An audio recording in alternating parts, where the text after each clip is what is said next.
అలానే మిసెస్ మనం ఏదైనా కోల్పోయినప్పుడు దాని విలువ తెలుస్తుంది. ఇప్పుడు పెట్రోల్ డీజిల్కి సంబంధించిన విలువ ఏంటి అనేది బయటపడుతుంది. ఇరాన్ అమెరికా యుద్ధం ఉధృతంగా జరుగుతున్నటువంటి క్రమంలో ఇరాన్ నుంచి రావాల్సినటువంటి క్రూడ్ ఆయిల్ మనకి రావట్లేదు. దానికి కారణం హర్ముజ్ జలసంధిని మూసేశారు. దాదాపు మన దిగుమతుల్లో 40 నుంచి 60% ఈ మధ్యకాలంలో పెరిగింది. అది 60% దిగుమతులు హర్ముజ్ జలసంధి నుంచి రావాలి. కానీ ఇప్పుడు అది మూసివేయటంతో ఆ క్రూడ్ ఆయిల్ సరఫరా ఆగిపోతుంది. ఫలితంగా పెట్రోల్ డీజిల్ రేట్లు విపరీతంగా పెరగబోతున్నాయి, గ్యాస్ ధర పెరగబోతుంది అనేది ఒక పెద్ద న్యూస్. దాని మీద కేంద్ర ప్రభుత్వం స్పందించింది. నరేంద్ర మోడీ సర్కార్ చాలా క్లియర్గా చెప్తుంది, ఎట్టి పరిస్థితుల్లో పెట్రోల్ డీజిల్ ధరలు పెంచాల్సిన అవసరం లేదు. అంతర్జాతీయంగా $150 బ్యారెల్ రేటు వెళ్ళిపోయినప్పటికీ కూడా ఇండియాలో పెట్రోల్ డీజిల్ ధరలు ఇప్పుడు ఉన్నటువంటి వాటిని కంటిన్యూ చేస్తాము అని చెప్పి చెప్తున్నారు. దీనికి కారణం ఏంటంటే, ఒకటి ఇరాన్ తోటి ఉన్నటువంటి సఖ్యత. ప్రస్తుతం గతంలో కాంగ్రెస్ పార్టీ ఇరాన్కి వ్యతిరేకంగా ఓటేసిన కారణంగా ఇరాన్ నుంచి మనకి సప్లై తగ్గిపోయింది. ఆ కారణంగా అప్పుడు రేట్లు, క్రూడ్ ఆయిల్ రేట్లు ఎక్కువగా ఉండేవి. ఇప్పుడు ఇరాన్ తోటి సఖ్యతగా ఉన్న కారణంగా నరేంద్ర మోడీ గారు జలసంధి, హర్ముజ్ జలసంధి నుంచి ఆయిల్ సరఫరా చేసుకునేదానికి లైజనింగ్ చేశారనేది ఇప్పుడు బీజేపీ వాళ్ళు చెప్తూ ఉన్నారు. గతంలో కాంగ్రెస్ పార్టీ వ్యతిరేకంగా ఇరాన్కి పనిచేసినప్పటికీ ఇప్పుడు అనుకూలంగా ఉంది కాబట్టి జలసంధి నుంచి భారతదేశానికి సంబంధించినటువంటి నౌకలను పంపించడానికి అనుమతించింది ఇరాన్. అలాగే రష్యా నుంచి మనకి ఆయిల్ ఇవ్వడానికి ఆ దేశం ఒప్పుకుంది, చిరకాలంగా ఆ దేశంతో ఉన్నటువంటి మిత్రత్వం కారణంగా. అయితే ఆ దేశం నుంచి వచ్చేటువంటి ఆయిల్ కొంత హర్ముజ్ జలసంధి నుంచి రావాలి, దానికి కూడా ఇరాన్ అనుమతించింది. పైగా ఇప్పుడు ఉన్నటువంటి నిల్వలు కూడా భారీగా ఉన్నాయి. ఫలితంగా ఇప్పటికిప్పుడు మనకు వచ్చేటువంటి సమస్య లేదు.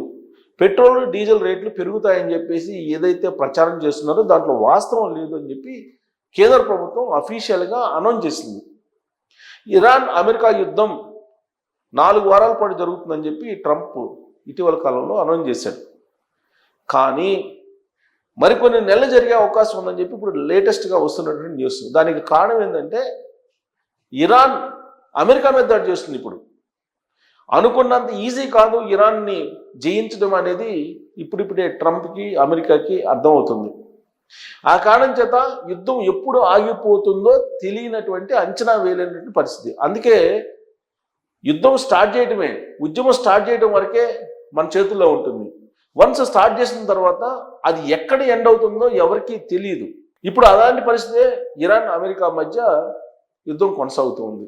కేవలం 16 లక్షల రూపాయలు విలువైనటువంటి డ్రోన్స్ తోటి అమెరికాను గజగజలాడిస్తూ ఉంది ఇరాన్. ఈ 16 లక్షల రూపాయల డ్రోన్స్ని ధ్వంసం చేయడానికి 33 కోట్ల రూపాయలు విలువైనటువంటి మిసైల్స్ని అమెరికా ఉపయోగించాల్సినటువంటి పరిస్థితి ఏర్పడింది. యుద్ధం చేయడానికి ఆయుధాలు ఉండొచ్చు, కానీ వాటిని సక్రమంగా ఉపయోగించేటువంటి సైన్యం ఉండాలి. ఇప్పుడు ఇరాన్కి 2 లేయర్ల సైన్యం ఉంది. ప్రపంచం మొత్తానికి తెలిసినటువంటి సైన్యం ఒకటే, కానీ అక్కడ తెలియనటువంటి మరొక సైన్యం సమాంతరంగా ఉంది, అది పోరాడుతూ ఉంది. పైగా ఇప్పుడు ఖమేనీ వారసుడు అక్కడ మళ్ళీ సుప్రీం లీడర్ అయ్యారు.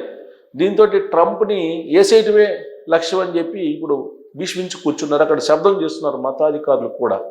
ఇలాంటి పరిస్థితుల్లో ప్రపంచవ్యాప్తంగా ఉన్నటువంటి షియాలు ఆ ఇరాన్ పక్షాన నిలబడుతూ ఉన్నారు. దీంతో యుద్ధం మరింత తీవ్రమవుతుంది, రోజు రోజుకి బలపడుతూ ఉంది. ఇప్పుడు అమెరికా లేజర్ ఆయుధాలను ఉపయోగిస్తూ ఉంది, వాటిని కూడా స్మాష్ చేస్తూ ఉంది ఇరాన్. అంటే యుద్ధం ఇప్పటికిప్పుడు ఆగిపోదు. ఆగిపోయినప్పటికి కూడా 3-4 నెలల పాటు యుద్ధం జరిగినప్పటికి కూడా భారతదేశం ఆయిల్ నిల్వలకి ఉండేటువంటి ఇబ్బంది లేదు అనేటువంటిది కేంద్ర ప్రభుత్వం చెప్తోంది. దీనికి సంబంధించినటువంటి రిపోర్ట్స్ కూడా వస్తున్నాయి పేపర్లో. దానికి సంబంధించి చూడండి, ఆందోళన వద్దు, ప్రభుత్వ నివేదిక వచ్చింది. ఆందోళన చెందాల్సిన అవసరం లేదు, మీకు పెట్రోల్ డీజిల్ రేట్లు పెరగవు అని చెప్పి చెబుతుంది. ఇది పెద్ద ఊరట కలిగించే అంశం భారతీయులకి. ఎందుకంటే యుద్ధం అనగానే పెరిగేది 1 ఆయిల్, 2 బంగారం, ఈ 2 పెరుగుతుంటాయి. అలాగే నిత్యావసర వస్తువులు.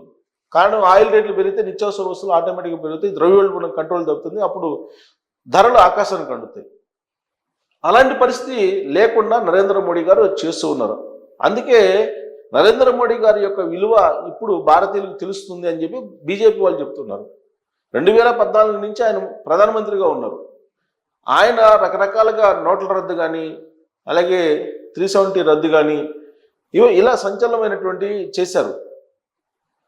ఇప్పుడు యుద్ధం వచ్చినప్పటికీ కూడా ఎలాంటి ఇబ్బంది లేకుండా భారతీయులకి ఆయన ముందస్తుగా భవిష్యత్తుని దృష్టిలో పెట్టుకొని నిల్వలు ఉంచారు, ఆయిల్ నిల్వలు. ఆ కారణం చేత ఎలాంటి ఇబ్బంది ఉండదు అని చెప్తున్నారు. సో ఆందోళన వద్దు. 4000 కోట్ల లీటర్ల నిల్వలు ఉన్నాయని చెప్తున్నారు. 4000 కోట్ల లీటర్ల నిల్వ ఉందని చెప్తున్నారు మనకు ఆయిల్. ఈ ఆయిల్ నిల్వలకు సంబంధించిన రిపోర్ట్ ఇది కేంద్ర ప్రభుత్వం. ప్రస్తుతం మన దేశంలో ముడి చమురు, రిఫైన్డ్ పెట్రోలియం ఉత్పత్తుల రూపంలో 250 మిలియన్ బ్యారెళ్లు అంటే దాదాపు 4000 కోట్ల లీటర్లు ఇంధన నిల్వలు ఉన్నాయని ప్రభుత్వం తాజాగా వెల్లడించింది. దేశంలో 25 రోజులకు మాత్రమే సరిపోయే ఇంధన నిల్వలు ఉన్నాయని ప్రచారం తప్పు. సరఫరా వ్యవస్థలో ఉన్నవి 7 నుంచి 8 వారాలకు సరిపోతాయని నివేదిక స్పష్టం చేసింది. సరఫరా వ్యవస్థలో ఉన్నాయి 7 నుంచి 8 వారాలకు సరిపోతాయంట. మంగళూరు, పడూర్, విశాఖపట్నం ప్రాంతాల్లోని వ్యూహాత్మక కేంద్రాలతో పాటు ట్యాంకులు, పైప్ లైన్లు, సముద్ర నౌకల్లో ఈ నిల్వలు ఉన్నాయి. కేవలం ఇప్పుడు ట్రాన్స్పోర్ట్లో ఉన్నదే ఇంత ఉందంట. ఇది 7 నుంచి 8 వారాలు సరిపోద్దంట. యాజ్ ఆఫ్ నౌ ట్రాన్స్పోర్ట్లో ఉన్నదే. హార్ముజ్ జలసంధి మీదుగా 40% మీద. దశాబ్దం క్రితం 27 దేశాల నుంచి సముద్ర దిగుమతులు చేస్తుండగా ప్రస్తుతం 40 దేశాల నుంచి మనకి ఆయిల్ సరఫరా అవుతుంది. కాబట్టి ఎలాంటి ఇబ్బంది లేదు అంటున్నారు. కాంగ్రెస్ పార్టీ గతంలో అధికారంలో ఉండగా, లేదంటే కాంగ్రెస్ పార్టీ ఆధీనంలో యూపీఏ అధికారంలో ఉండగా కేవలం 27 దేశాల నుంచి మాత్రం ఆయిల్ సరఫరా అయ్యేది. కానీ ఇప్పుడు ప్రపంచంలో ఉండే 40 దేశాల నుంచి ఆయిల్ని సరఫరా చేసుకునే దానికి ఇప్పుడున్నటువంటి ఎన్డీఏ ప్రభుత్వం ఏర్పాట్లు చేసింది. ఇప్పుడు చేసింది కాదు. ఆల్రెడీ నరేంద్ర మోడీ గారు ప్రధాని అయినప్పటి నుంచి ఆయా దేశాలతోటి ఆయన ద్వైపాక్షిక సంబంధాలు కుదుర్చుకొని ఆయిల్ దిగుమతుల్ని పెంచుకుంటూ వెళ్ళారు వివిధ దేశాల నుంచి. సో ఇక్కడ మిగతా 60%, 40% హార్ముజ్ జలసంధి నుంచి, మిగతా 60% వచ్చేసి రష్యా, పశ్చిమ ఆఫ్రికా, అమెరికా, మధ్య ఆసియాల మార్గం ద్వారా అందుతున్నట్లు నివేదిక స్పష్టం చేసింది. సో హార్ముజ్ నుంచి 40%, 60% మనకి మిగతా మార్గాల నుంచి వస్తుంది. కాబట్టి ఇప్పుడు యుద్ధం వచ్చినా కానీ ఎలాంటి ఇబ్బంది లేదు. ఏది అమెరికాకి ఇరాన్కి యుద్ధం కొనసాగినప్పుడు కూడా ఇప్పుడు సరఫరా అత్యవసర పరిస్థితులు తలెత్తదని స్పష్టం చేశారు. రష్యా నుంచి ఆగలేదు. మన దేశానికి అతిపెద్ద చమురు సరఫరాదారుగా రష్యా కొనసాగుతుంది. అంతర్జాతీయ భౌగోళిక రాజకీయ ఒత్తిళ్లున్న రష్యా చమురు కొనుగోలుకు ఏ దేశం అనుమతిపై భారత్ ఆధారపడలేదు. గత నెలలోనూ రష్యా నుంచి చమురు దిగుమతులు వచ్చాయి అని చెప్పి ప్రభుత్వం వివరించింది. గత 4 ఏళ్లలో మన దేశంలో చమురు ధరలు స్థిరంగా కొనసాగుతున్నాయి. 2022 నుంచి 2026 ఫిబ్రవరి మధ్య ఢిల్లీలో పెట్రోల్ ధర 0.67% తగ్గింది. ఇదే సమయంలో పాకిస్తాన్లో 55%, జర్మనీలో 22% పెరిగింది. వినియోగదారులపై ధరల భారం పడకుండా చూడడానికి పెట్రోల్, డీజిల్పై 24,500 కోట్లు, ఎల్పీజీపై 40,000 కోట్ల నష్టాలను ప్రభుత్వ రంగ సంస్థలు భరిస్తూ ఉన్నాయి. గత 12 ఏళ్లలో దేశంలో ఏ ఒక్క లీటర్ పెట్రోల్ బంక్ కూడా చమురు లేక ఇబ్బంది పడలేదని నివేదిక పేర్కొంది. దేశీయంగా పెట్రోల్లో 20% ఇథనాల్ కలుపుతున్నందున ఇప్పటి వరకు 44 మిలియన్ బ్యారెళ్ల ముడి చమురుకు ప్రత్యామ్నాయం అయింది. దేశీయంగా ఏడాదికి గిరాకీ 2010 నుంచి 2030 మిలియన్ మెట్రిక్ టన్నులు ఉండగా మన రిఫైనింగ్ సామర్థ్యం 258 మిలియన్ మెట్రిక్ టన్నులు చేరింది. సో రిఫైన్ సామర్థ్యం కూడా పెరిగింది. కాబట్టి మనకి ఆయిల్ ఇబ్బందులు లేవు, ఇంధన ఇబ్బందులు లేవు. ఇజ్రాయెల్, ఇరాన్ యుద్ధం జరుగుతున్నప్పటికీ మనకి ఎలాంటి ఇబ్బంది లేదు అని చెప్తున్నారు. సో కాబట్టి పెట్రోల్ పెరుగుతుంది, డీజిల్ పెరుగుతుంది అనేటువంటి ప్రచారాన్ని మీరు నమ్మొద్దు అని చెప్పి ప్రభుత్వం చెప్తుంది. మరి ప్రభుత్వం చెప్పిన దాని ప్రకారం టెన్షన్ అయితే లేదు ఇప్పుడు ప్రజలకి. కానీ మరి పరిస్థితులు ఎలా ఉంటాయో చూడాలి. దాని మీద మీరు కామెంట్ చేయొచ్చు. Thank you.